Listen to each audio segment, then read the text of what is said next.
bampa urubingo rusa n'inkoni, bati haguruka ugere urusengero rw'Imana n'igicaniro n'abasengeramo. Urubingo rusa n'inkoni, iki ni igikoresho cyo gupima taho. Mu buhanuzi gupima bisobanura gutandukanya, kumenya ab'Imana by'ukuri cyangwa kubarura no kurinda. Ni nk'aho Imana ivuga iti zireba neza ibyanjye ubishyire ku ruhande. Haguruka ugere urusengero rw'Imana, ahantu Imana ituye mu buryo bw'umwuka. Gupima urusengero bivuga ko Imana imenya neza abayo kandi bashyira mu rwego rwayo ikabahisha. Igicaniro naho batambiraga ibitambo, mu buryo bw'umwuka naho gusengera no kwegera Imana bibera, bishushanya ubusabane n'Imana. Aba ni abantu basenga by'ukuri, abari mu buzima bw'umwuka nyakuri. Imana ntiyapima inyubako gusa, ahubwo ipima imitima y'abantu n'ukwizera kwabo.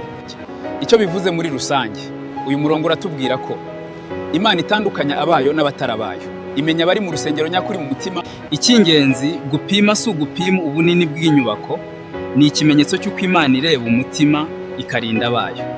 Ariko urugo rw'urusengero urureke nturugere kuko rwahawe abanyamahanga, kandi umudugudu wera bazamara amezi 42 bawukandagira.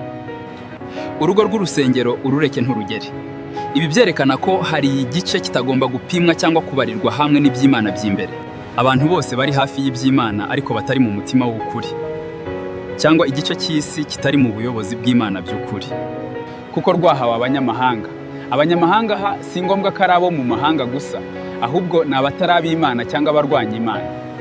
Bisobanura ko Imana yemeye ko hari igice kizajya kiyoborwa cyangwa kigirwamo ububasha n'abatayemera mu gihe runaka. Turaha twese hamwe, twubatse umudugudu wera, duhuje umutima n'ubwenge. Amahoro y'Imana abe muri twe. Amezi 42 ni igihe cyagenwe. Mu buhanuzi bisobanura igihe cy'ibigeragezo cyangwa itotezwa ry'ab'Imana bazawukandagira. Bisobanura gutoteza, gukandamiza, gutesha agaciro iby'Imana yita ibyera. Icyo bivuze muri rusange, aya magambo aratubwira ko hazabaho igihe cyemererwa abanzi b'Imana kugira ubu bubasha, bazatoteza umudugudu wera abizera. Ariko ni igihe gifite iherezo, ntikizahoraho. Icy'ingenzi wakwibuka, nubwo hari ibigeragezo, Imana ibizi igihe byose bizarangirira, kandi irinda abayo nyakuri.